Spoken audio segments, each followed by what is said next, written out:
Before discussing neural network, let me start with a brief review on how does machine learning work.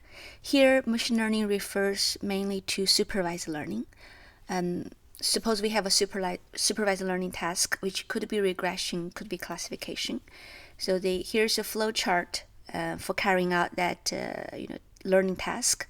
First, we're going to collect some data. For example, we have collected n samples. Xi denotes the p-dimensional feature vector. Yi denotes the target or response variable.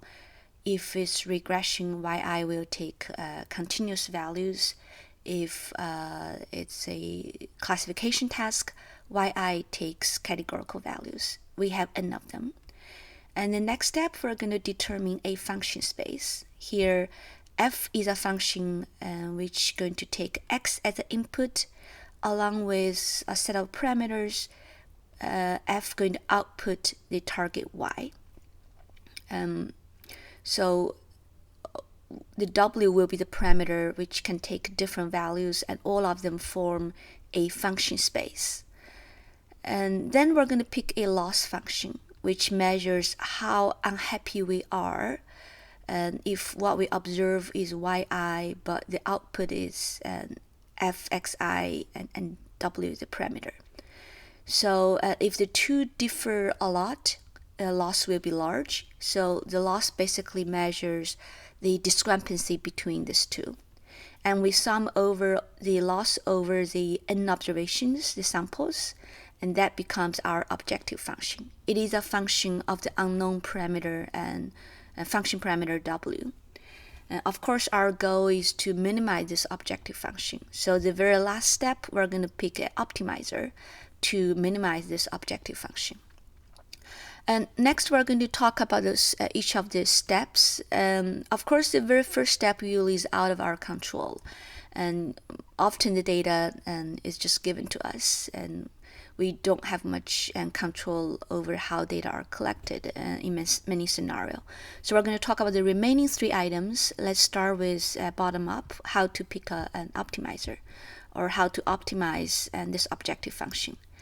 And in the first scenario, the objective function is simple, and we can actually analytically solve this minimizer W star. It is in a closed form. For example, in linear regression, the least square estimator of the regression coefficient is one of such cases. For something a little bit more complicated, which means the objective function may take a little bit more complicated form, like logistic regression or GLM in general, or SVM, the W is not in closed form, the optimal W, but there are some algorithms available that can guarantee to return the global or close to global minimizer. So that's again a nice scenario. But even in the worst case, if our objective function is so complicated, we can always try gradient descent. So what is gradient descent? Let's consider the simple scenario where now I denote my objective function as j, and our parameter w is only one-dimensional.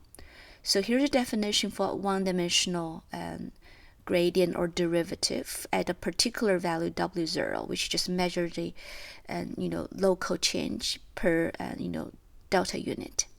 You can think about locally at w0. Locally, if I want to know the value in a neighborhood around w0, so I want to know the value of the function j at w0 plus tiny delta. Here delta could be positive, could be negative.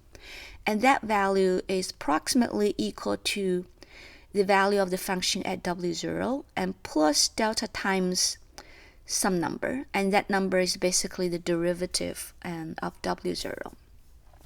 So if this local approximation is true, and we know if we wanted to locally at w0 in that neighborhood, if we want to pick a value which is smaller than jw0, we wanted to make my delta to be kind of an opposite sign of the derivative, assuming the derivative is not zero.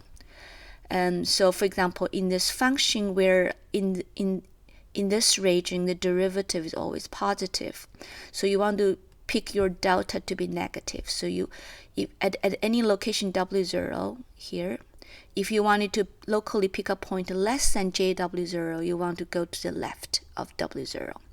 On this side, the derivative is always negative, so you want your delta to be positive. So suppose you're at w0 and you want to pick a value smaller than jw0, you want to move toward the right of w0. So that's the gradient descent, meaning suppose you're at wn, this is a local value. If you want to locally pick a point and going to return you a smaller value of j, you want it to move, you do a minus sign of a small learning rate times the derivative at at wn, the current value. And so for example, in this case, suppose you start from and maybe w0 or w1, and you can just keep moving and towards the left, and eventually you recursively use this formula. Eventually you get to the local minimum. Of course, this is a very nice scenario, and you could, for example, in this case where if your learning rate is too large, you basically zigzag every time, just miss the the minimum point, and this is just overshooting. Or if you're very cautious, your learning rate is very small, so every time just you move tiny step locally, and you travel a long time, eventually only get a local minimum. So those are all possible, and so how to pick the proper learning rate indeed is a very challenging task. Another issue with gradient descent is that is always a chance you're going to get trapped at a local minimum, and there's no the solution for this problem. Often you just have to start with a lot of initial value and then pick the best out of the final point. There are also a lot of theoretical study to study so-called the landscape of the objective function. So if the landscape, which is basically the surface of your JW, if it's sort of a benign surface, you have suppose it behave like this. You have a big valley, and even in the valley area you may have a little bumps, but then there's sort of a lot of those global minimum. The global minimum and local minimum in some sense are sort of equivalent. So in that case, that's a very nice setting. But nevertheless, it is true how to pick a proper learning rate and how to avoid local minimums. They are the main challenges of using gradient descent. A variation of those vanilla gradient descent nowadays is called the stochastic version of the gradient descent, abbreviated as Sgd. So what is Sgd?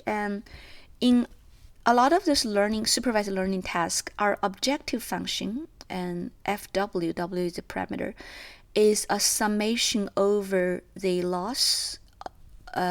Is a summation of loss functions over n samples. And if you take derivative, then again it's a summation because you can take derivative inside.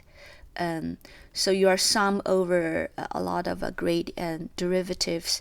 Now, if you think about this, if you put 1 over n outside, then you can think about what the derivative you are calculating is kind of an expectation.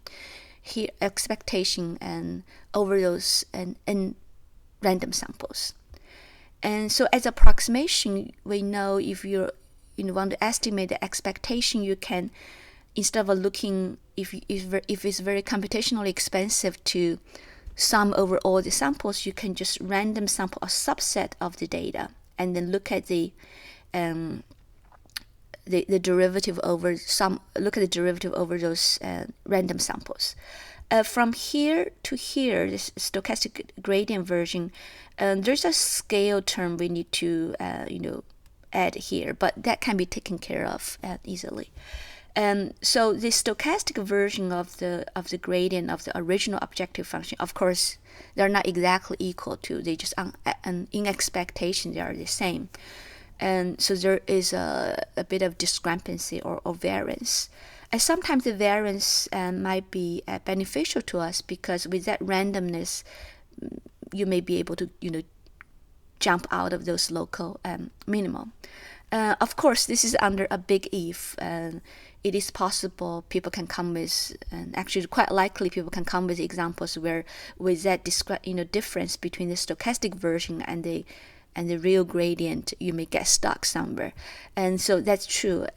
But nevertheless, when your n is really large, the stochastic version of the gradient descent nowadays is really the go-to method for people and handling a complicated objective function, and also with a large sample size.